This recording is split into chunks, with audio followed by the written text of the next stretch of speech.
గణపరుస్తూ మనం దేవానికి వందనాలైనా.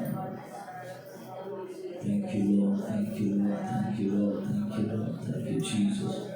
స్తోత్రాలు ఇవ్వడానికి వందనాలు. విద్యాశ్రీ దుర్గమైన వాడానికి స్తోత్రం చెల్లిస్తూ హల్లెలూయా, హల్లెలూయా, హల్లెలూయా. రాజారక్షకునికి స్తుతులే, స్తుతులే, స్తుతులే, స్తుతులే.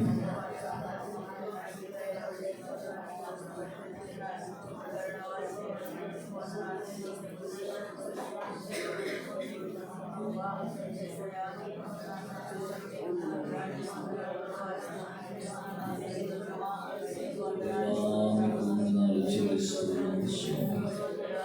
కనుడవైన దేవా, గొప్ప దేవా, కనికర పూర్ణుడానికి స్తోత్రాలు చెల్లిస్తున్నాను. ఇది కాలపరిలో మరొక పర్యాయం మేమందరం ఇంటికి చేరి ఆ తండ్రిని స్తుతించడానికి, అయ్యా నీ పాద సముఖంలో మా జీవితాలను చక్కదిద్దుకోవడానికి ప్రతి దినమే మీరు మాకు నేర్పిస్తున్న పాఠలను ప్రభువా ఆ తండ్రి మా జీవితాలను మేము అన్వయించుకుని ఏ వాక్యానికి అనుగుణంగా మా జీవితాలను చక్కదిద్దుకుని కొనసాగడానికి మీరు మాకు అనుగ్రహించిన చక్కటి సమయం కొరకై స్తోత్రం స్వామి. అయ్యా దేవులను విమోచించడం కోసమే, అయ్యా మా మీద వెలుబడి చేస్తున్న శత్రువు చేతి నుంచి మమ్మల్ని విడిపించడం కోసమే సమస్తాన్ని విడిచిపెట్టి దిగి వచ్చినటువంటి దేవుడు, మా కోసం మా స్థానంలో నిలిచిన మంచి దేవుడు. అతడు నీ ప్రేమ గొప్పది, నీ ఏర్పాటు గొప్పది, నీ ఆలోచన గొప్పది నాయన. నిమిషం హృదయపూర్వకంగా ప్రార్థన చేద్దాం. మొదటి దినం నుంచి నేటి వరకు మనం ఇంటి వచ్చినటువంటి మాటలను ఒక్కసారి మనం చేసుకుంటూ ఎంతవరకు మన జీవితాల్లో దేవునికి వాక్యం తెలియచేసిందో పరిశీలన చేసుకుంటూ మనం ముందుకు వెళ్ళదా. ప్రభు తన మహా ప్రేమ చేత అరుణోదయ దర్శనం మనం గ్రహించి మనల్ని విమోచించిన దేవుడు. మనం ఏ విషయంలో కూడా ప్రభు కోరుకుంటున్నది ఏంటంటే, ఏ విషయంలో కూడా మనం భయపడవలసిన ఆవశ్యకత లేకుండా నిర్భయులమై మనం ప్రభువును సేవించాలని ప్రభు ఆశిస్తున్నాడు. మన శత్రువుల చేతి నుంచి విడిపించబడాలని ఆశిస్తున్నాడు. అందుకోసం ఈ గొప్ప రక్షణ ప్రభు మనకు కలుగు చేస్తున్నాడు. మన జీవిత కాలమంతా ఆయన పిల్లలముగా, ఆయనకు చెందిన వారముగా, ఆయన సొంతైన ప్రజలముగా మనం ప్రభు కృపలో కొనసాగాలని ఆశిస్తున్నటువంటి దేవుడు. ఆ నిత్య జీవ మార్గంలో జీవితం అంతా ఆయననే సేవిస్తూ, ఆయనని ఆరాధిస్తూ ప్రభు కృపలో కొనసాగాలని ఆయన విడిచిపెట్టకూడని భాగ్యాన్ని కూడా విడిచిపెట్టి మన కోసం దిగి వచ్చారు. దేవాది ప్రేమకు వందనాలు. తండ్రి నీకు స్తోత్రం, స్తోత్రం, స్తోత్రం, స్తోత్రం. హల్లెలూయా, హల్లెలూయా, హల్లెలూయా. ప్రార్థన చేద్దాం. అమలు మిక్కిలిగా ప్రేమిస్తున్న మా ప్రియకారులకు తండ్రి, మీ పరిశుద్ధమైన ఘనమైన నామానికి స్తోత్రం చెల్లిస్తున్నాం నాయన. ఇదే కాలపరిలో రీతిగా నీ పాద సముఖంలో చేరి నిన్ను స్తుతించడానికి, నిన్ను కీర్తించి ఘనపరచడానికి మీరు మాకు అనుగ్రహించిన ఈ విశేషమైన కృపను బట్టి స్తుతిస్తూ ప్రార్థన చేస్తున్నా. తండ్రి, లోకంలో ఎంతోమందికి లేని ఈ భాగ్యాన్ని మీరు మాకు ఇచ్చారు కదా. నీ కృపను బట్టి, నీ దయని బట్టి నిండు మనసుతో దేవుని ఇచ్చిన అవకాశాన్ని సద్వినియోగం చేసుకుంటూ నీ పాద సముఖానికి చేర్చబడిన అనుకూలమైన మా పైన మీరు దయపాలించమని ప్రార్థన చేస్తాం. నీ కృపకు అప్పగించుకుంటున్నాం. జరుగుతున్న క్రమం అంతటిని కూడా మీ ఆధీనంలోకి తీసుకురండి. అవి పరిశుద్ధాత్మ దేవుడా, ప్రతి ఆటంకాన్ని, ప్రతి అభ్యంతరాన్ని అయ్యా మీరు తొలగించమని తండ్రి, నీ చిత్తానుసారంగా సమస్తమును కూడా నీ ఆధిపత్యంలో నీ మహిమ కొరకు జరిగించుకోవలసిందిగా కోరుతూ యేసు నామములో ప్రార్థించి వేడుకొంచున్నాం పరమ తండ్రి. ఆమేన్. దేవునికి స్తోత్రం. హల్లెలూయా. అందరూ బాగున్నారా? యేసుక్రీస్తు ప్రశస్త నామములో అందరికీ వందనాలు. ప్రభువు మిమ్మల్ని నాలుగు దీవించి ఆశీర్వదించి బలపరచునుగాక. ఆమేన్. హల్లెలూయా. వాస్తవానికి ఈరోజు కొంచెం చాలా ఎప్పుడైతే మంటగా పెయిన్గా ఉంది, వాక్యం చెప్పొద్దని చెప్పి అనుకున్నాను. కానీ ఒక మాట మాత్రం జ్ఞాపకం చేసి ప్రార్థనలోకి వెళ్ళాలని ఆశపడుతున్నాను. దయచేసి చూడండి, నాతో పాటు లేఖనాలను వెళ్ళండి. లూకా సువార్త 1వ అధ్యాయం. లూకా సువార్త 1వ అధ్యాయం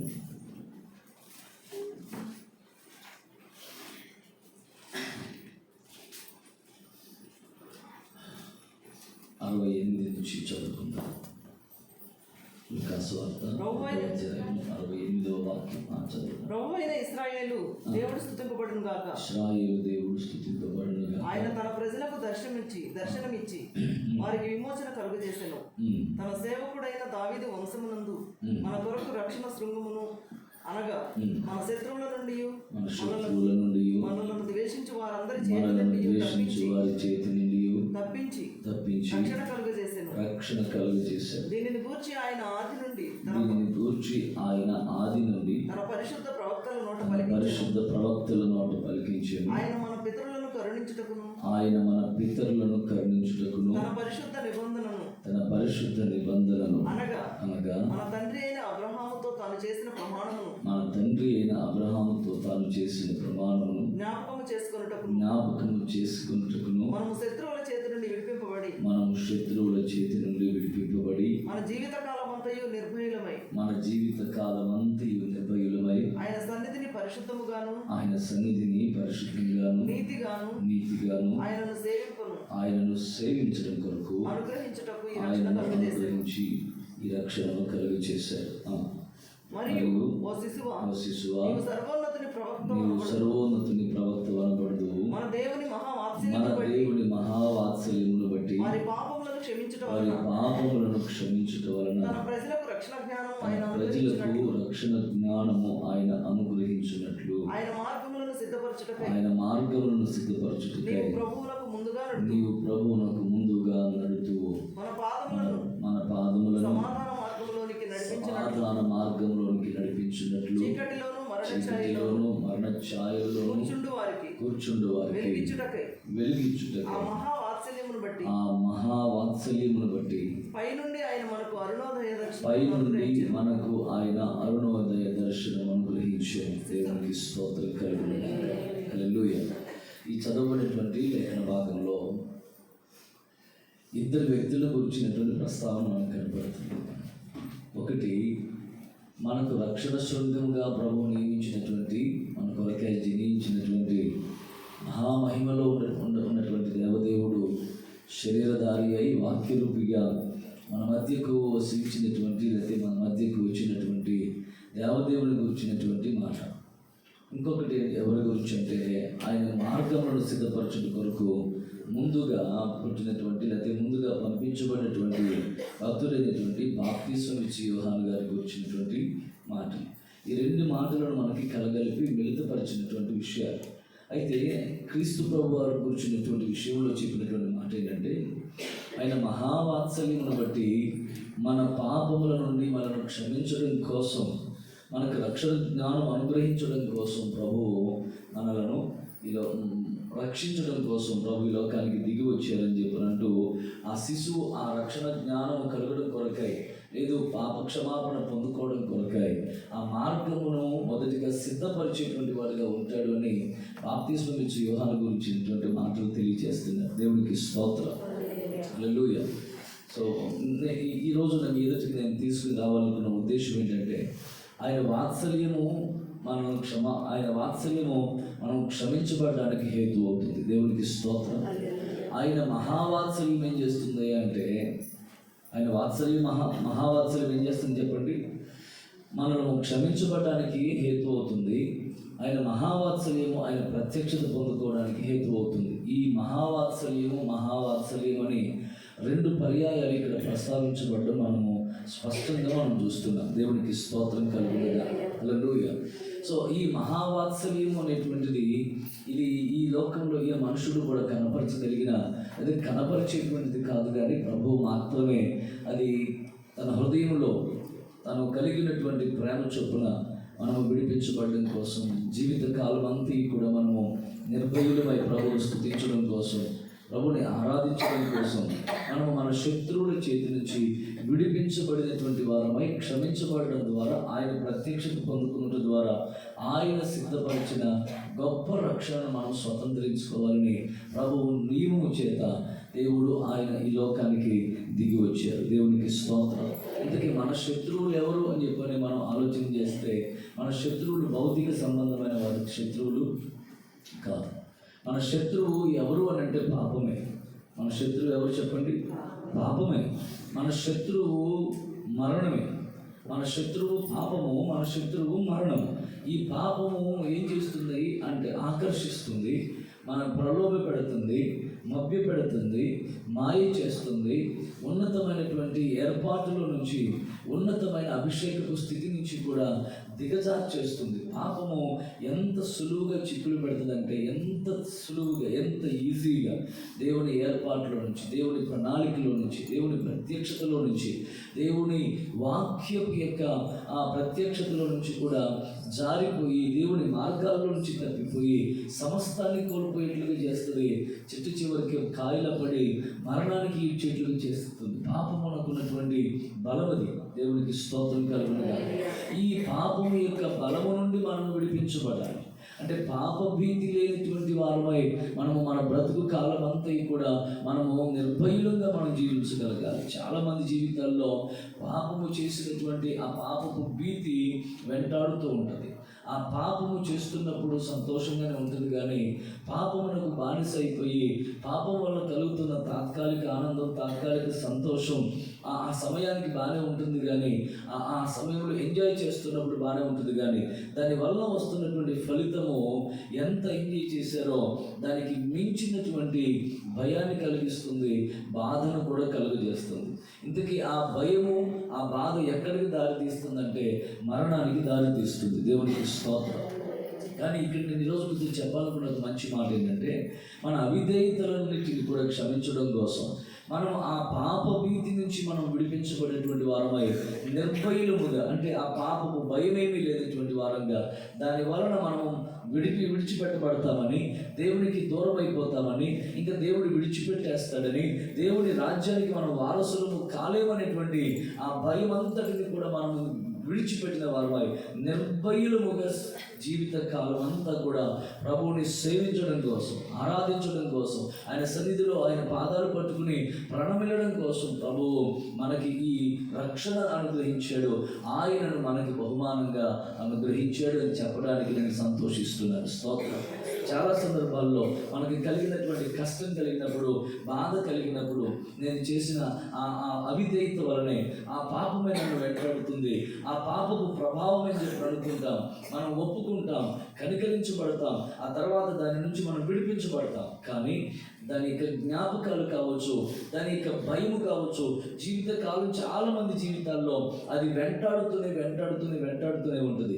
కానీ ఈరోజు నేను చెప్తున్న మంచి మాట ఏంటంటే, మనము ప్రభు సన్నిధిలో ఏ అవిధేయతనైతే మనం ఒప్పుకుని విడిచిపెట్టేస్తున్నామో ఆ అవిధేయతనంతటిని కూడా ప్రభు తొలగించి దాని వలన వచ్చేటువంటి ముసిరి పండంత చేదైనటువంటి ఆ ప్రభావమును, ఆ బాధను ప్రభు తొలగించి మన హృదయాలను నిర్మలముగా చేసేస్తాడు. దేవునికి స్తోత్రం కలుగునుగా. హల్లెలూయా.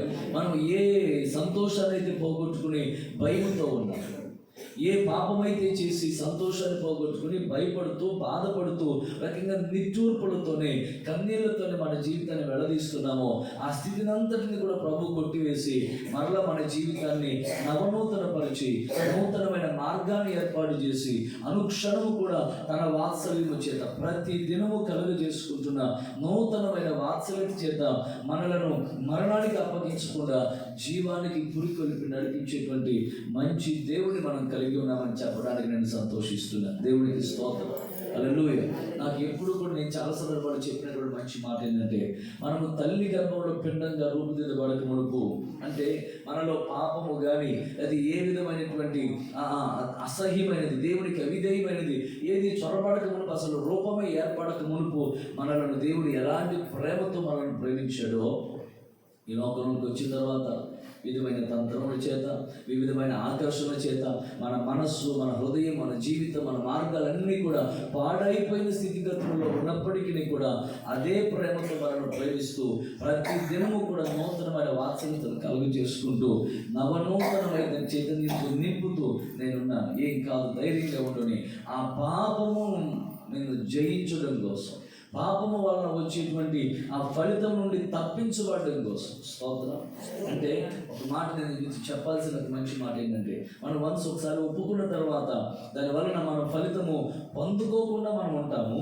అంటే కొంచెం తాత్కాలికమైన శ్రమనైతే మనం అనుభవిస్తాము, కానీ నిత్య శ్రమను మాత్రం మనం అనుభవించే పరిస్థితులు రావు. కనుక ప్రతిసారి మనం దానినే తలుచుకుంటూ మనం కృంగిపోవలసిన ఆవశ్యకత లేదు. దానినే తలుచుకుంటూ దాని గురించిన ఆలోచనలతోనే కనుక మనం ఉంటే మన మనస్సు మరల ఏమవుతుంది అంటే అటువైపుకే, మనం విడిచిపెట్టి వచ్చిన ఒప్పుకున్న పాపం వైపుకే మన హృదయం మరలా ఆకర్షించబడి మలచబడి ఏమవుతామంటే మరలా పాపానికి బానిసైపోయే ప్రమాదం ఉంది. కనుకనే నిర్భయులమై మనం ప్రభుని ఆరాధించాలి. స్తోత్రం. ఆయన నా పాపమును క్షమించాడు కనుక ఇంకా ఆ పాపము నన్ను అంటదు, ఆ పాపము యొక్క ప్రభావం నా మీద పడదు. నా పాపానికి, నా అవిధేయతకి, ఆయన తూర్పుకి పడమరకి ఎంత వ్యత్యాసం ఉందో అంత వ్యత్యాసపరిచాడు అనేటువంటి నిశ్చయితతో మనం దేవుడి సన్నిధిలో, అదిగో ఆ పాపం అనే శత్రువు నుంచి నన్ను విడిపించాడు నా దేవుడు అనే నిశ్చయిత కలిగిన వారంగా మనము ఉండడం కొరకే ప్రతిరోజు తన వాత్సల్యత కలుగజేస్తున్నాడు. ఒక మహావాత్సల్యత చొప్పున ఆయన అరుణోదయ దర్శనం ఇస్తే, నూతన వాత్సల్యము చొప్పున ప్రతి దినము ఆత్మదేవునిగా మనతో ఉండి మనల్ని బలపరిచి నడిపిస్తున్నాడు. దేవుడికి స్తోత్రం కలుగునుగాక. ఆయన వచ్చాడని చెప్పినటువంటి సంతోషం ఎంత ఉంటుందో, ప్రతి దినము ఆయన నవనూతనమైన వాత్సల్యము మనతోనే ఉంది. ఆ వాత్సల్యపూర్ణమైనటువంటి ప్రభువు మనతోనే ఉన్నాడు అనేటువంటి విషయము మనకి ధైర్యాన్ని కలుగజేస్తుంది. అందుకోసమే ఆయన ఇమ్మానుయేలుగా మీతో కూడా ఉంటాడు కనుక మీరు భయపడవలసిన ఆవశ్యకత లేదు అన్నాడు. ఆయన మనతో ఉండి మనము పాపంలో జారిపోకుండా ఉండడం కోసం, మరలా పడిపోకుండా ఉండడం కోసం ఎప్పటికప్పుడు హెచ్చరిస్తూ ఉంటాడు, సరిచేస్తుంటాడు, బలపరుస్తూ ఉంటాడు. నడవలసిన త్రోవను మనకి నేను ఉపదేశిస్తూ మన పాదములు సమాధాన మార్గంలో నడుచున్నట్లుగా ప్రభు చూపుతాడు. దేవుడికి స్తోత్రం చెప్తాడు. హల్లెలూయా. మనం చీకటిలో నుండి ఆశ్చర్యకరమైన వెలుగులోనికి నడిపించబడగలిగినట్లుగా ప్రభువే మనల్ని బలపరిచి ఆయన నడిపించబడి ఉన్నాడు. కనుక ఎందుకు ఈ రోజు ఈ మాటను ఎదురుకు తీసుకుని రావాలని చిన్న తలంపు, అంతే. ఆ తలంపును మాత్రమే చెప్పి నేను ముగించేద్దామని చెప్పి అనుకుంటున్నాను. ఏంటిదంటే, మనం ప్రభుని ఆరాధన చేసేటప్పుడు మనం గతాన్ని జ్ఞాపకం చేసుకుంటూ, దాన్ని బట్టి మనల్ని మనం నిందించుకుంటూ, మనల్ని మనం శపించుకుంటూ అలా చేసి ఉండకూడదు, అలా మాట్లాడకూడదు అని చెప్పని దానిని గురించి ఆలోచన చేస్తూ ప్రభువు చేయబోయే కార్యాన్ని, ప్రభువు సిద్ధపరిచినటువంటి ఆ దీవెనను, ఆశీర్వాదాన్ని, మహిమను మనం చేజార్చుకోవద్దు అనే విషయాన్ని తెలియజేస్తున్నాను. స్తోత్రం. ఎందుకంటే యెషయా గ్రంథంలో కూడా మనం మాట చూస్తాం, ఇదిగో నేను ఒక నూతన క్రియ చేయుచున్నాను, అది ఇప్పుడే ఆరంభమవుతుంది, మీరు దాని గురించి మీరు ఆలోచన చేయండి అని చెప్పారంటూ ఆయన ప్రభు మనతో మాట్లాడడం అనేటువంటిది చాలా సంతోషదాయకమైన విషయం. చూడండి, ఆ మాట గురించి చూద్దాం. యెషయా గ్రంథం. దేవుడికి స్తోత్రం కలుగునుగాక. హల్లెలూయా. 43వ అధ్యాయం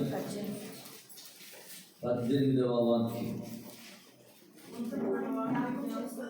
మునుపటి వాటిని జ్ఞాపకం చేసుకోవద్దు, పూర్వపు సంగతులను తలంచుకోవద్దు, ఇదిగో నేను ఒక నూతన క్రియ చేయుచున్నాను, అది ఇప్పుడే మొలుస్తుంది, దానిని గూర్చి మీరు ఆలోచించండి అన్నాడు. దేవునికి స్తోత్రం కలుగునుగాక. హల్లెలూయా. మునుపటి వాటిని జ్ఞాపకం చేసుకోకండి. ఇక్కడ మనకి ప్రశ్న కూడా మనకు తలెత్తుతుంది. ఏంటిదంటే, సార్ గతాన్ని జ్ఞాపకం చేసుకోమని చెప్పి గతాన్ని మర్చిపోకూడదు, గతాన్ని జ్ఞాపకంలో పెట్టుకుని ప్రభు మనల్ని స్తుతించాలని చెప్పేది మీరే, మరలా గతాన్ని జ్ఞాపకం చేసుకోవద్దని చెప్పేది కూడా మీరే అని చెప్పని అంటారు. చూసారా? అంటే మనం ఏది జ్ఞాపకం పెట్టుకోవాలి అది జ్ఞాపకం పెట్టుకోవాలి, ఏది జ్ఞాపకంలో ఉంచుకోకూడదు అది జ్ఞాపకంలో ఉంచుకోకూడదు. మనము పాపమును జ్ఞాపకంలో ఉంచుకోకూడదు, ఆ పాపపు స్థితి నుంచి లేవనెత్తినటువంటి దేవుడు ఉన్నాడే. ఒకప్పుడు నా స్థితి అలాంటిది, కానీ ఈరోజు దేవుడు నాకు ఈ అద్భుతమైన కృపనిచ్చాడు అనే విషయాన్ని జ్ఞాపకం పెట్టుకుంటే మనం కృతజ్ఞత కలిగిన వారుగా ఉంటాం. మనం దేవుడిని బట్టి అతిశయించేటువంటి వారుగా ఉంటాం.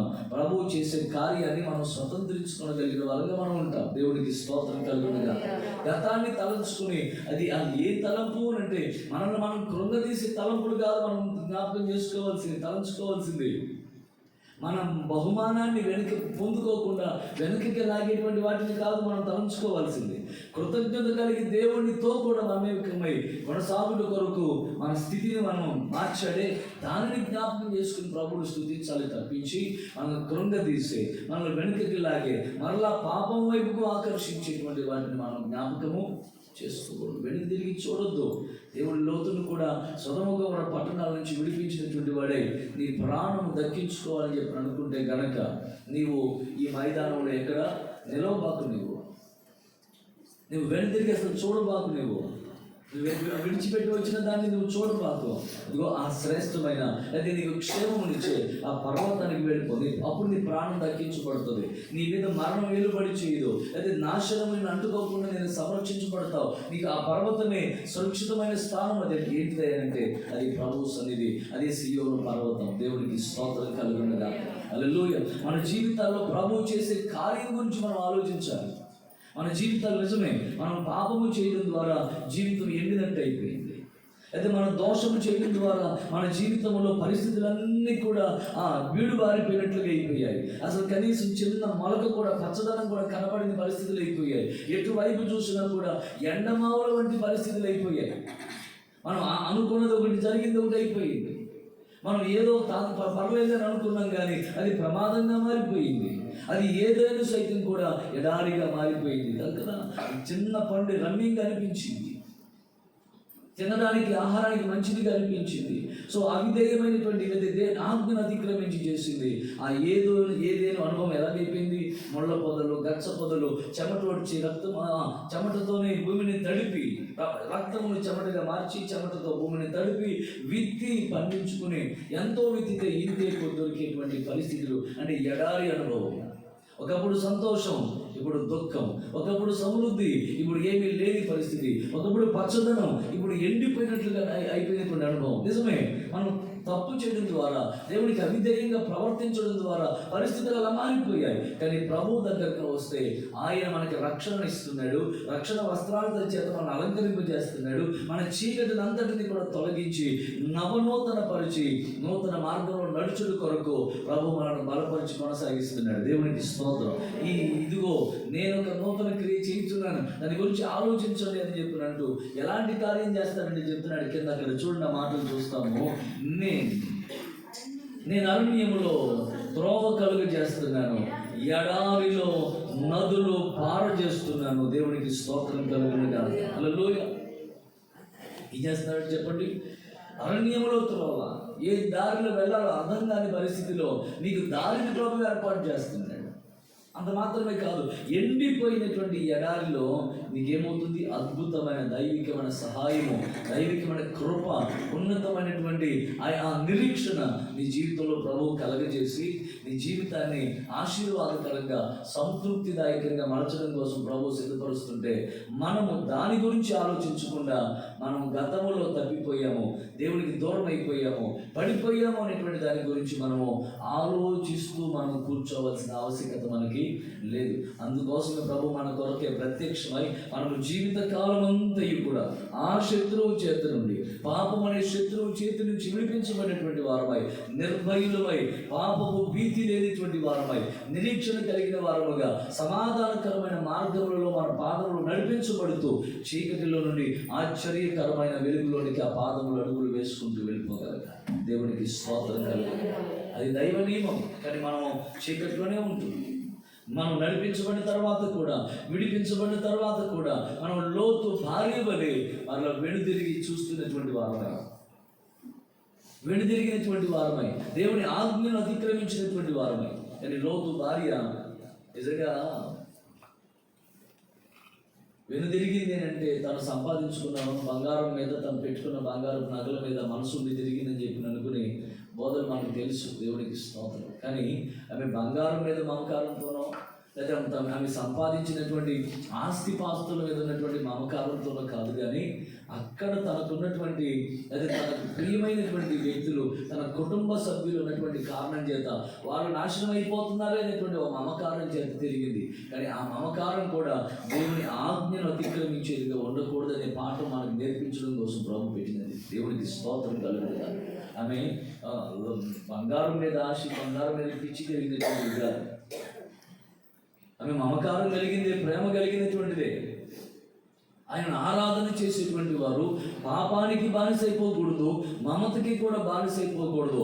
కానీ దేవుని ఆజ్ఞకు, దేవుడిచ్చిన దానిని, దేవుడు సిద్ధపరిచిన దానిని చూస్తూ మనం ముందుకు కొనసాగాలి అని నేర్పించే పాఠమే తప్పించి ఆమె దుర్మార్గురాలు కాదు, దుష్టురాలు కాదు, రకంగా భర్తకి అవిధేయురాలు కాదు, తిరుగుబాటు గయ్యాలు అందుకంటే భర్తతో చక్కగా ఏకీభవించి తన కుటుంబాన్ని, తన పిల్లలను కూడా పద్ధతిగా లోకపు ప్రభావం అంటకుండా పురుషుని ఎరుగని స్థితిలో తన బిడ్డలను, తన కుటుంబాన్ని వాళ్ళు కాచుకున్న వాళ్ళ ప్రార్థనలతో దేవుడికి స్తోత్రం కలుగుతుంది. మంచి యోగ్యురాలు లోతు భార్య.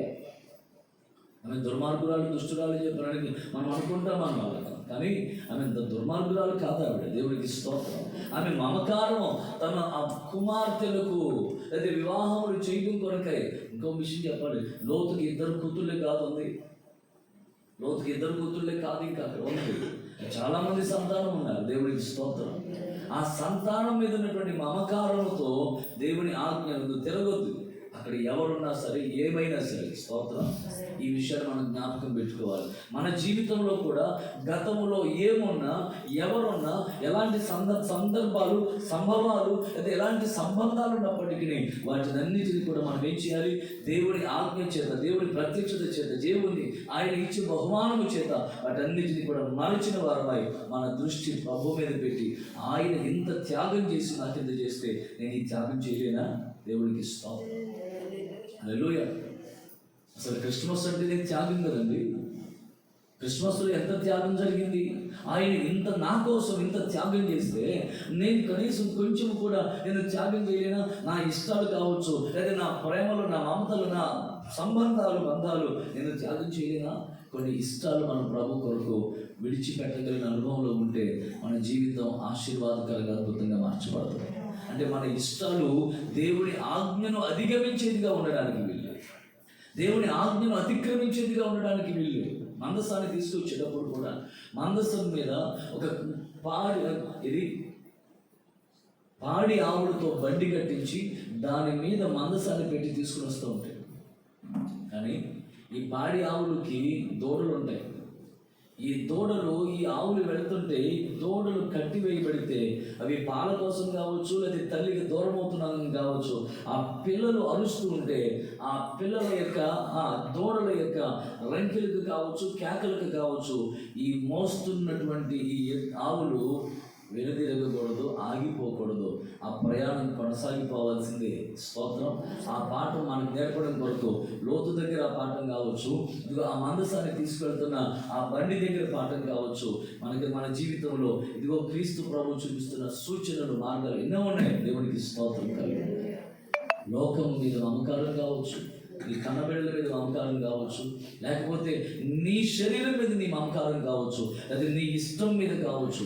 ఇవి ఏవి కూడా దేవుని ఆజ్ఞను అతిక్రమించేవిగా ఉండడానికి వీలు లేవు. స్తోత్రం.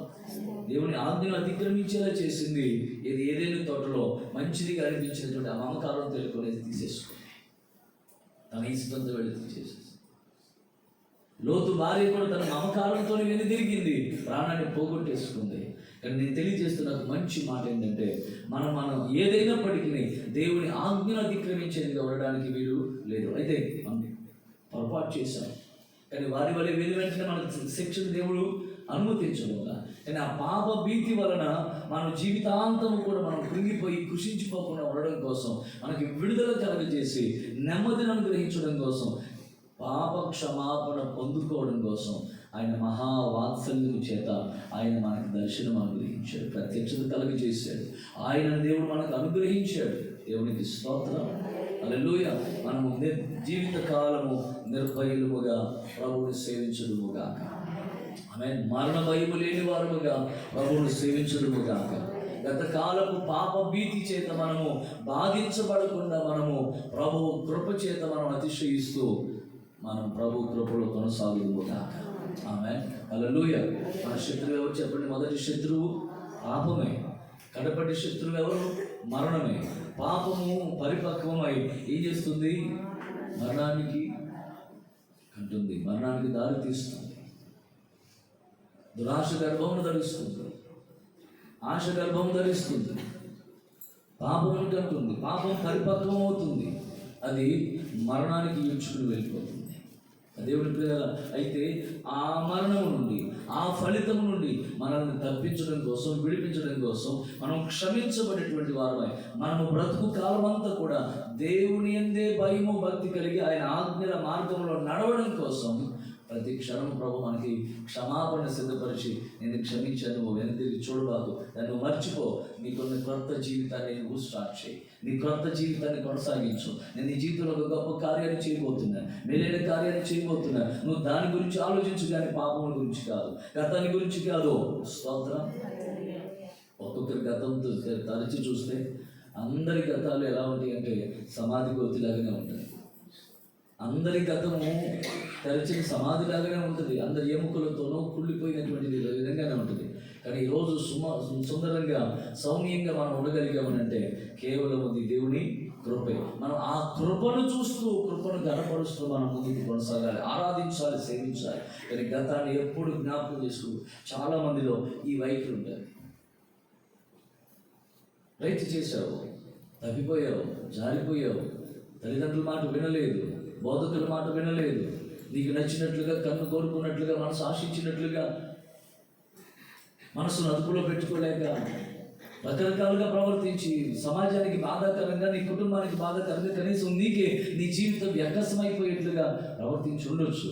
కానీ దేవుడు వాటన్నిటిని క్షమిస్తున్నాడు. ఆ క్షమించిన దేవుని ప్రేమను మనం జ్ఞాపకం చేసుకుని దాన్ని హత్తుకుని ఈ ప్రేమ పోగొట్టుకోకుండా మనము జాగ్రత్త పడగలుగుతాం. దేవునికి స్తోత్రం. హల్లెలూయా. ఆ ప్రేమలో మనం వేరుపారాలి, ఆ ప్రేమలో మనం నిలిచి ఉండాలి. ఒకప్పుడు అలాంటి దుర్మార్గుడు, ఇది ఈరోజు ప్రభు నా జీవితాన్ని ఇలా మార్చాడు. ఇది సాక్ష్యం. ఈ సాక్ష్యాన్ని ప్రజలకు చెప్పి ఆ స్థితిలో ఉన్నవారిని సైతం దేవుని సన్నిధికి మనం నడిపించగలగాలి. చాలామంది సాక్ష్యాల్లో ఈ విధమైన వైఖరి ఉండదు. ఒకప్పుడు నా జీవితం ఇలాంటిది, ఈరోజు ఇలా నన్ను మార్చాడు దేవుడు. ఒకప్పుడు నేను పనికి రాకుండా పోయాను, ఈరోజు నన్ను ప్రయోజనకరంగా మార్చాడు అనేటువంటి సాక్ష్యాలు ఉండవు. కానీ పిల్లల ఆ పరిస్థితులన్నీ కూడా మాటలు వేరువేరుగా ఉంటాయి, సాక్ష్యాలు. నేను ఒక సాక్ష్యం వింటున్నా, అది ఇన్స్టాగ్రామ్లో, ఫేస్బుక్లో. దేవునికి స్తోత్రం. ఏంటి ఆ సాక్ష్యం అంటే,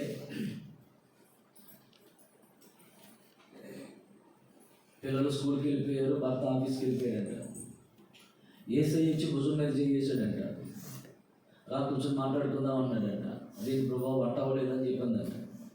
వంట కదా అవ్వదు అని చెప్పినని ఇద్దరు దేవదూతలు పిలిపించాడంట. ఇద్దరు దేవదూతలు వచ్చేసి వంట చేసేస్తుంటే ఇద్దరు కలిసి కూర్చొని మాట్లాడుకుంటున్నారంట. దేవుడికి స్తోత్రం కలిగింది. హల్లెలూయా. ఇది ఒకసారి కాదంటే ఇలాగ ఎన్నిసార్లు జరిగిందంట. ఇది మామూలుగా అసలు ఎంత నిర్భయంగా, ఎంత నిర్లజ్జగా చెప్తుందంటే దానివల్ల ఏంటి ఉపయోగం, ఎవరికి ఉపయోగం, ఎంత అవమానకరంగా దేవునికి మాట్లాడు. సాక్ష్యాలు, ఇలాంటి సాక్ష్యాలు ఉన్నాయి. అది కాదు సాక్ష్యం. దేవునికి స్తోత్రం. అంటే నా యేసయ్య అంటే అలాంటి అపవిత్రుడు కాదు ఆయన.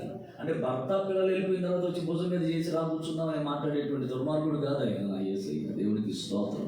ఆయన నిష్కళంకుడే, పాపులలో చేరని పరిశుద్ధుడు ఆయన. దేవునికి స్తోత్రం. హల్లెలూయా. ఆయన అందరికీ ఉపకారం చేసేవాడు. ఆయన అందరికీ ప్రత్యక్షమై తన మహిమను కనపరిచేటువంటి దేవుడు. భర్త వెళ్ళిపోయిన తర్వాత రహస్యంగా వచ్చేవాడు కాదు ఆయన. దేవునికి స్తోత్రం. నిర్భయంగా మరి ఆ సేవకుడు ఎవరో, మన సంఘం ఎవరో, తల్లి మహాతల్లి ఎవరో ఎక్కడో, కానీ ఈ ప్రస్తుతం ఇన్స్టాగ్రామ్లో ఇది వైరల్ అవుతుంది. స్తోత్రం. మన సాక్ష్యాలు ప్రభువుని కనపరిచేవి ఉండాలి, ప్రభు ప్రేమను గొప్ప చేసేవిగా ఉండాలి, ప్రభు కృపను హెచ్చించి ఆయన కృప ఏమైందనే విషయం సమాజం గ్రహించి ఆ సాక్ష్యం ద్వారా మరొకరు నిరీక్షణలోనికి వచ్చేట్లుగా ఉండాలి తప్పించి, ఒకప్పుడు నేను దుర్మార్గునండి, దొంగనండి, కానీ దేవుడు ఇలా మార్చాడు. ఆయన మాట చేత, ఆయన ప్రేమ చేత నన్ను ఆకర్షించాడు. నిజంగా ఇలా భయంతో బ్రతికే వ్యక్తిని ఈరోజు నిర్భయంగా నేను సంతోషంగా బ్రతకగలుగుతున్నానంటే కృపేనండి. ఇది కదా సాక్ష్యం. ఇలా కదా మనం బ్రతకాలని ప్రభు ఆశిస్తుంది. మనం నిత్యము పాప భీతితో మనమే అవి ఏంటంటే ఇప్పుడు నేను యేసయ్య ఏకమైపోయి, నేను యేసయ్య ఇన్ఫాక్ట్ అయిపోయి, అబ్బో స్తోత్రం హల్లెలూయా. సమాజంలో భయంకరమైన పరిస్థితులు ఉన్నాయి, కానీ ప్రభు మనల్ని ప్రేమించి తన అద్భుతమైన కృపను మనకు అనుగ్రహించి తన ప్రేమలో ప్రభు మనల్ని నడిపిస్తున్నాడు. స్తోత్రం కలుగుతుంది. నేను దాని తర్వాత కంటిన్యూషన్గా చూసుకుంటే విచిత్రమైనటువంటి పరిస్థితులు సమాజంలో జరుగుతుంది కదా.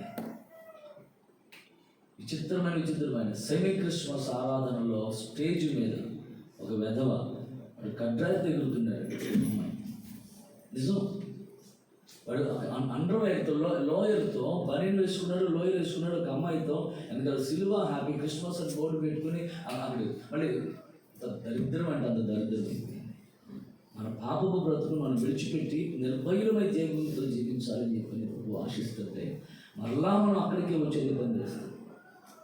ఆయన పేరుతోనే మళ్ళీ అదే పని చేస్తుంది.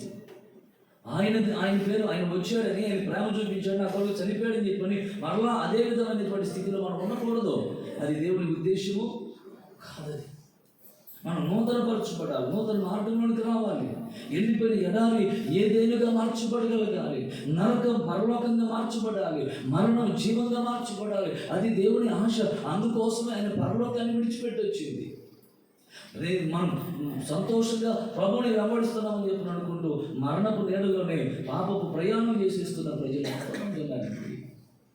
పాటలేమీ దొరకనట్టుగా 100% 100% సినిమా పాటలు తీసుకొచ్చి ఆహా రక్షకుడు పుట్టాడు విను విను అంటారు తల్లి ముసలాడు. మళ్ళా అదేదో సినిమా పాట, అది చిన్నతనంలో వచ్చినటువంటి సినిమా పాట. ఆ సినిమా పాటను మళ్ళీ దీన్ని ఇలా మార్చి ఆహా నేడు రక్షకుడు పుట్టాడు విను విను అంటారు.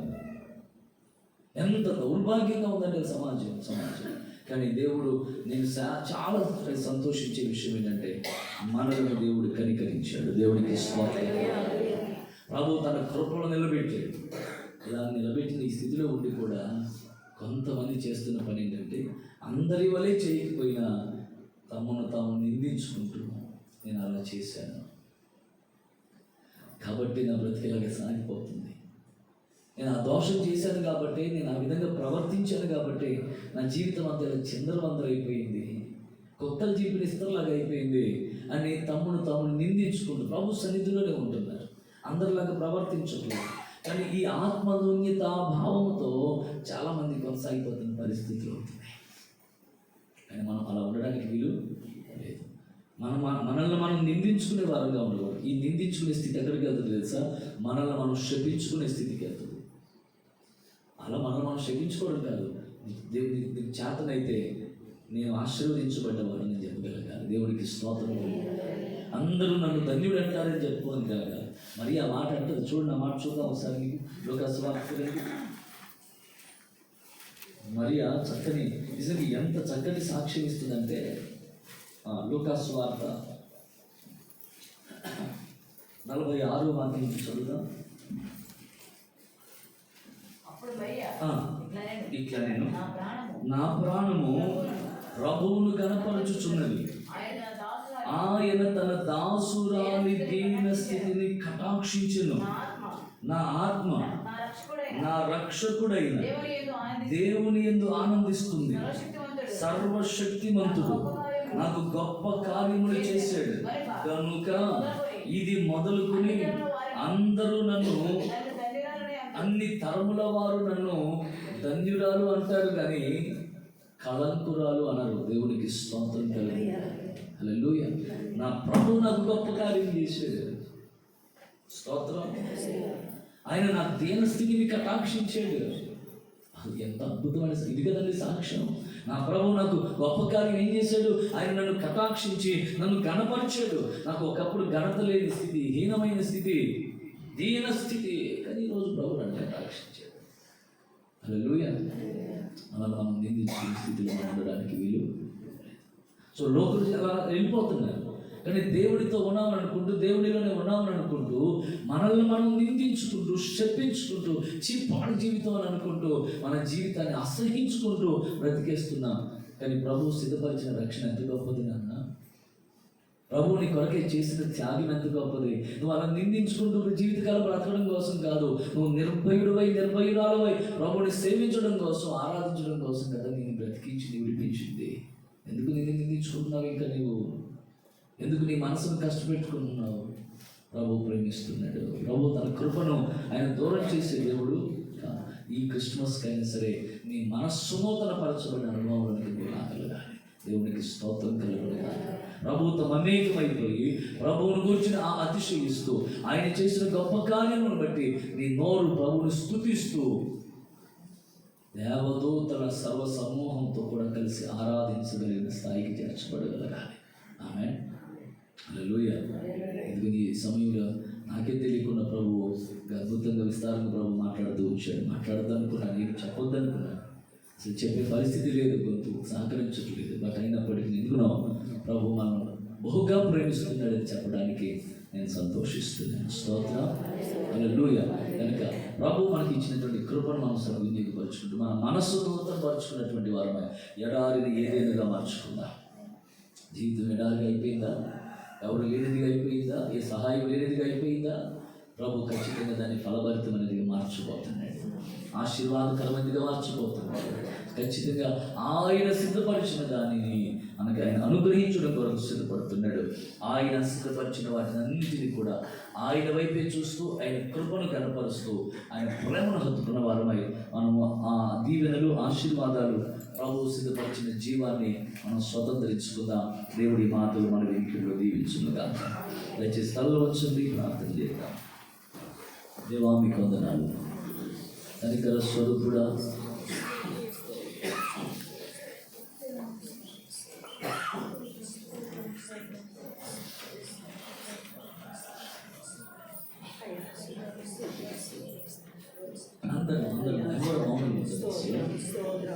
హృదయాన్ని నువ్వు ప్రభు సన్నిధిలో శిలోహు మందిరంలో హన్నా కృమరించినట్లుగా నువ్వు కృమరించగలిగింది.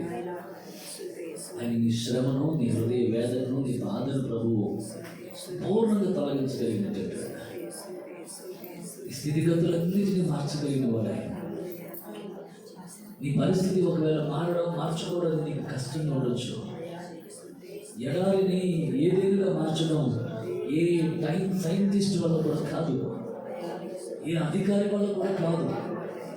ఒకవేళ వర్షం పడకపోతే మేఘమదనం చేసి ఒక ప్రాంతంలో మాత్రమే వర్షం కురిపించగలడు, కానీ ఎడారిలో సెలయేలు ప్రవహింపచేయలేడు నాన్న.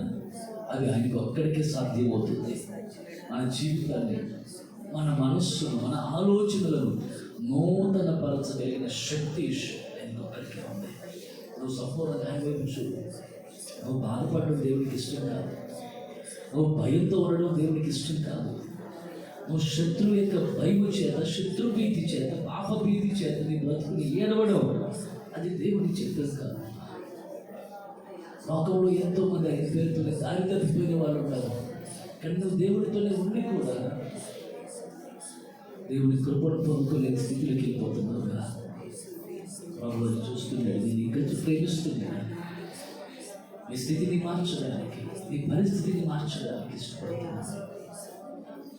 ఇంకా ఇంకా ఇంకా ప్రభువుని ప్రేమిస్తున్నాడు.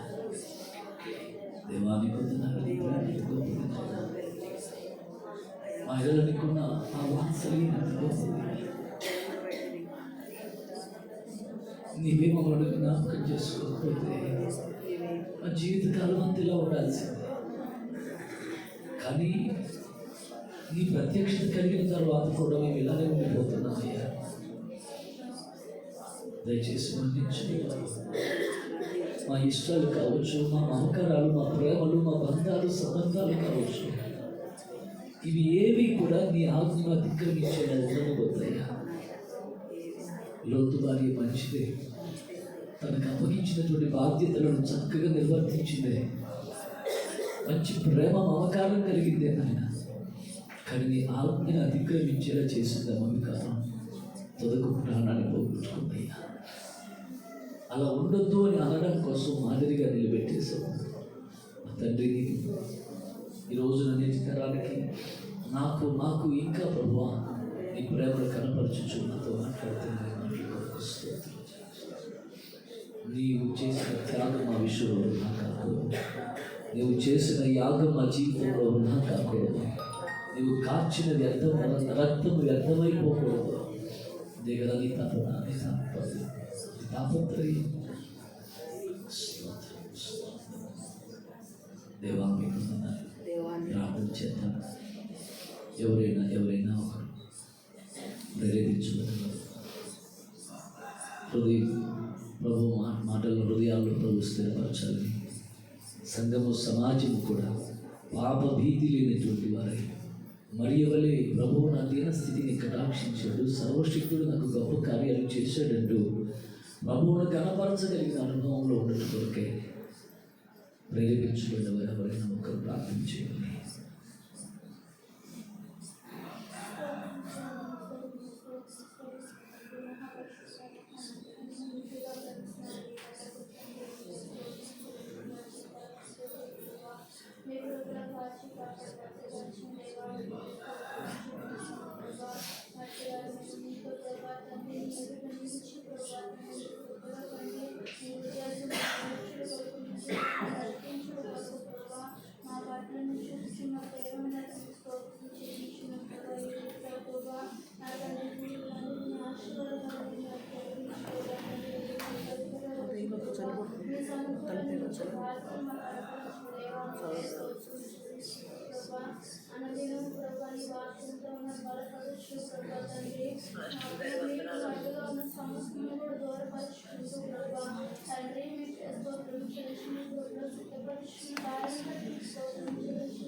సుబ్రహ్మణ్యం వస్తున్నాడు.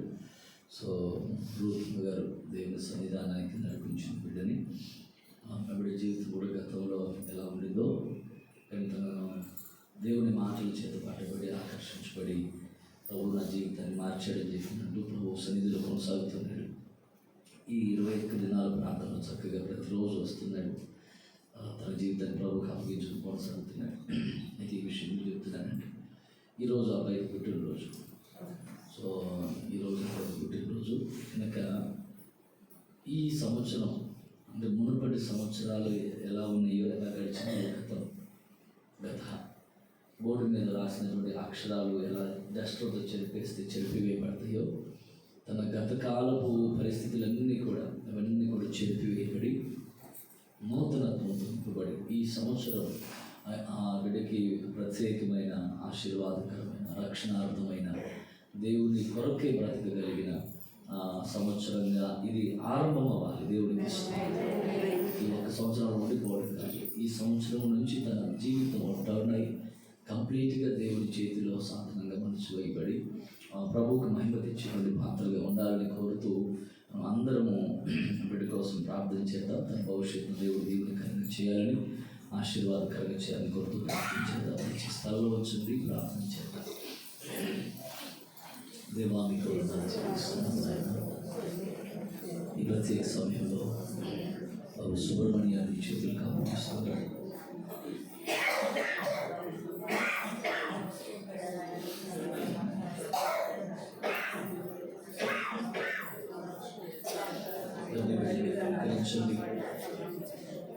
తల్లి గర్భంలో భిన్నంగా రూపుదిద్దబడకముందు నువ్వు చూసావు. నీ కృప చేత ఈ లోకానికి తీసుకొచ్చాడు. నేను ఎరుగని స్థితిలోనే ప్రభువాన్ని కుమారుడు తన జీవిత ప్రయాణాన్ని ప్రారంభించాను. నీ లేఖన చెబుతున్న రీతిగా అనుకూల సమయమందు నేను నిన్ను దర్శించాను. అనుకూల సమయంలో నేను నీ మొర విన్నాను.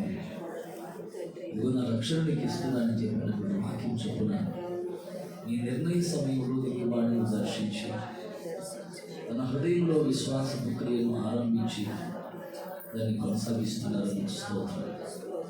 నీవు నిర్ణయించిన సమయంలో నీ రక్షణ ప్రభువును అనుగ్రహించండి. సంఘంగా నీ దాసుని ప్రార్థన చేస్తున్నాను. తండ్రి, గత జీవితం ఎలా ఉందో నాకు తెలియదు, కానీ ఇది పూర్తిగా ఎదిగిన దేవుడు నీ ఒక్కడవే, తాను మాత్రమే.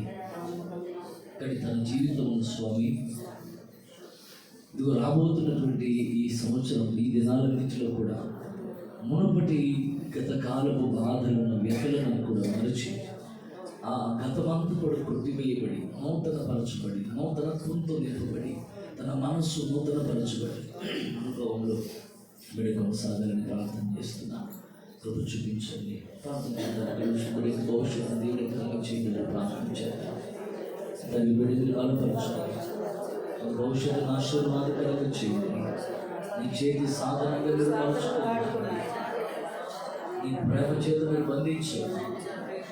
అయ్యా, నీ చేతిలో ఇవిడిపోయి నీ రాజ్య వ్యాప్తిలో ఓ పాత్రగా వాడబట్టు కొరకు బలపరచండి. ఏమో తన ఏడులో నీ ప్రాణానికి ఏమైందో మేము ఎవరిని గ్రహించలేము. మాకు తెలియదు, రేపు ఏం జరుగుతుందో మాకు తెలియదు. కానీ ఎదిగిన దేవుడు నీ ఒక్కడమే కనుక నీ చేతులకు అప్పగిస్తున్నాను. పనికిరానిది ఏదైనా కూడా నీ చేతుల్లో ఉంటే అది పనికొచ్చే పాత్రగా, ప్రయోజనకరమైన పాత్రగా మార్చగలిగిన దేవుడు నీ ఒక్కడే.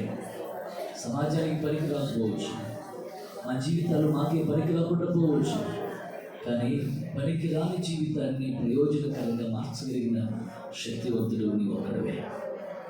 ఆ విధేయతతో, ఆ మనస్సుతో దేవుడి చేతులు ఒదిగిపోవడం కృపను అనుగ్రహించాను. నా గత వైపుకి మరలా తిరిగి చూడక, విడిచిపెట్టిన గతానికి ప్రభువా మరలా వెనుదిరిగి చూడక నీతో నేను నడుచున్నట్లుగా మీరు బలపరచమని ప్రార్థన చేస్తాను. తండ్రి, నీకు వందనాలు. ప్రార్థన చేద్దాం. మమ్మల్ని మిగిలిగా ప్రేమిస్తున్న మా ప్రియ పరలోకపు తండ్రి, నీ ఘనమైన నామానికి వందనస్తులమై మిమ్మల్ని స్తుతిస్తూ బాధస్తున్నా కనికరించి కృప చూపించమని ప్రార్థన చేస్తున్నాను. ఆయన ప్రత్యేక సమయంలో బాబు సుబ్రహ్మణ్యాన్ని చేతులకు అప్పగిస్తున్నాను. తండ్రి, తల్లి గర్భం నుండి ప్రభావం వీళ్ళకి తీసిన వాడు నీవే, తన బాల్యం నుండి పోషించిన వాడు నీవే, పోషకుడు నీవే, ప్రాపకుడు నీవే, సంరక్షకుడు నీవే. ప్రత్యక్షంగా పరోక్షంగా నీ బిడ్డను మీరు కాచి నీవు అనుకూల సమయంలో అయ్యా నా తండ్రి నీ కుమారుని యొక్క హీన స్థితిలో ప్రభువా నీ మాట చేత మీరు ఆకర్షించి వినుట వలన విశ్వాసం కలుగుతుంది. అది కూడా క్రీస్తుని గూర్చిన మాట వలన మాట చొప్పున తండ్రి నిన్ను గూర్చిన మాట వార్త చేత హృదయంలో విశ్వాసం కలుగచేసి మీ సన్నిధిలో మీరు నిలిపారు. అందుకొరకే స్తోత్రం. మీ సన్నిధికి ఆకర్షించుకొని నీతో మీరు అడుగులు వేయింపు చేస్తున్నారు కదన్నా. తన గమ్యం ఏమైందో, తన భవిష్యత్తు ఎలా ఉందో, ఎలా ఉండబోతుందో మాకెవరికి తెలియదు. కానీ ఆయన తనకు కూడా తెలియదు. కానీ తెలిసిందల్లా నీకొక్కడికి కనుక నీ కుమారుడు తన గతాన్ని మర్చిపోయి తన భవిష్యత్తు అందంగా మర్చిపోవడం వరకు మార్చగలిగిన శక్తివంతులు అయిన నీకు సంపూర్ణంగా సరెండర్ అయిపోయి నీ మాటల చేత నడిపించబడుతూ ఉపదేశ క్రమంలో నీ సియోనుకు సాగిపోవడం కొరకు సహాయం చేయమని తల్లిదండ్రులకి, సమాజానికి, సంఘానికి దేవా నీకు మహిమ తెచ్చే విలువైన పాత్రగా వృద్ధి పొందించమని ప్రార్థన చేస్తూ తన భవిష్యత్తు అంతా ఇప్పుడు ఆశీర్వాదకరంగా ఉండుగా ప్రకటన చేస్తూ దీవెనకరం మీ చేతులకు అప్పగించుకుంటూ సేవకునిగా సంఘముగా మేమందరూ ఏక మనసుతో జన్మదిన శుభాకాంక్షలు తెలియజేస్తూ ఈ సంవత్సరం ఆశీర్వాదకరమైన సంవత్సరంగా, విజయవంతమైన సంవత్సరంగా, ఆత్మీయమైన సంవత్సరంగా, నీ చేతిలో ఇమిడిపోయి ఒదిగిపోయే సంవత్సరంగా, నీవు సిద్ధపరిచిన రక్షణను స్వతంత్రించుకునే సంవత్సరంగా, తండ్రి ఆరోగ్యవంతమైన సంవత్సరంగా ఉన్న దాటిని ప్రకటన చేస్తూ దీవిస్తూ శుభం పలుకుతూ నీ చేతులకు అప్పగించుకుంటూ మరోసారి సంఘాన్ని నీ చేతుల్లో పెడుతున్నాను. ఈ 11వ రోజు కూడా ప్రభువా ఆశీర్వాదకరంగా మీ నామానికి మహిమకరంగా మీరు జరిగించుకున్నారు. నీ పిల్లలలో ఉంచిన ఆసక్తి ప్రభువా అది సన్నగిల్లనివ్వడం లేదు. అందుకొరకే వందనాలు. కొంతమంది రోజు ప్రభువా శరీర బలహీనత చొప్పున కావచ్చు, తండ్రి వాతావరణ పరిస్థితిని బట్టి కావచ్చు, ఏ విధంగా చేతనైనా కొద్దిమంది దినం రాలేకపోయారు. కానీ వారిని కూడా మీరు బలపరచండి. ఈ విధంగా ఎంతోమంది అనారోగ్యంతో ఉన్నారు, జ్వరాలతో, దగ్గు, జలుబుల చేత, తండ్రి చలి తీవ్రత చేత ఎంతోమంది సఫర్ అవుతున్నారు. అయ్యా మాకేం పర్లేదు, మేము ఆరోగ్యంగా ఉన్నామనుకున్న ఆరోగ్యవంతులు, బలవంతులు కూడా ఈ రోజున బలహీనులుగా అనారోగ్యంతో ఉన్నారయ్యా. వారిని కూడా మీరు దృష్టించండి. నీ స్వస్థత మీరు దయచేసి ప్రార్థన చేస్తున్నారు. సంఘంలో బలహీనులందరినీ కూడా మీరు దర్శించి మీ ఆరోగ్యాన్ని దయచేసి బలపరచవలసిందిగా కోరుకుంటూ తండ్రి ముగింపు దినానికి అందరినీ కూడా మీరు సమకూర్చండి. నీ చేతిలో ఆశతో ఆసక్తితో వస్తున్న ప్రతి ఒక్కరి జీవితంలో ఉన్న ఎడారి అనుభవాలు ఏదేనుగా మార్చబడునుగా, ఎడారి అనుభవాలు ఏదేనుగా మార్చబడునుగా, ఆ ఎడారిలో సెలయేర్లు ప్రవహించునుగా. తండ్రి నీకు వందనాలు. అరణ్యము ఫలభరితమైన వృక్ష వనముగా మార్చబడునుగా ప్రార్థన చేస్తూ ఇక్కడ మీ చేతులకు అప్పగిస్తున్నాను.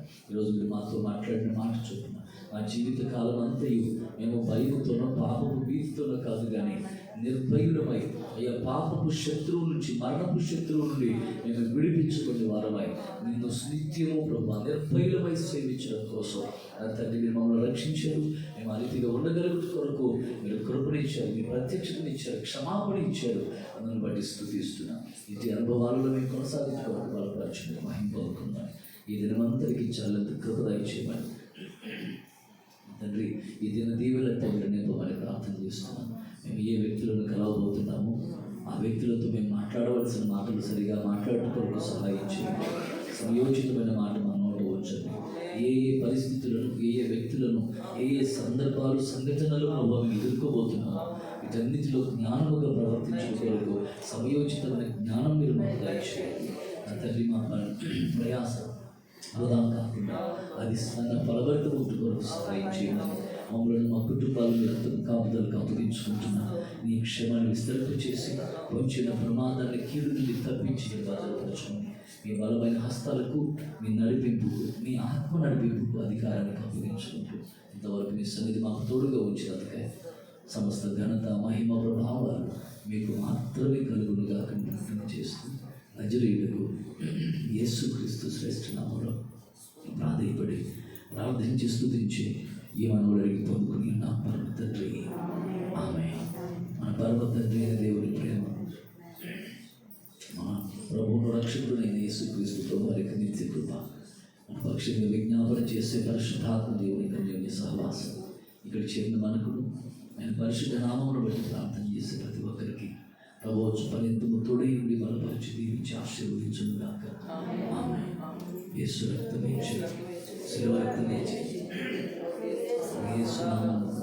సదాకాలం సంపూర్ణ విజయం కలుగుగా ఆ ప్రాణమాయ గౌరవాన్ని సమర్థించు అంతరంగ సమస్తమైన పరిశుద్ధ నామమును సమర్థించు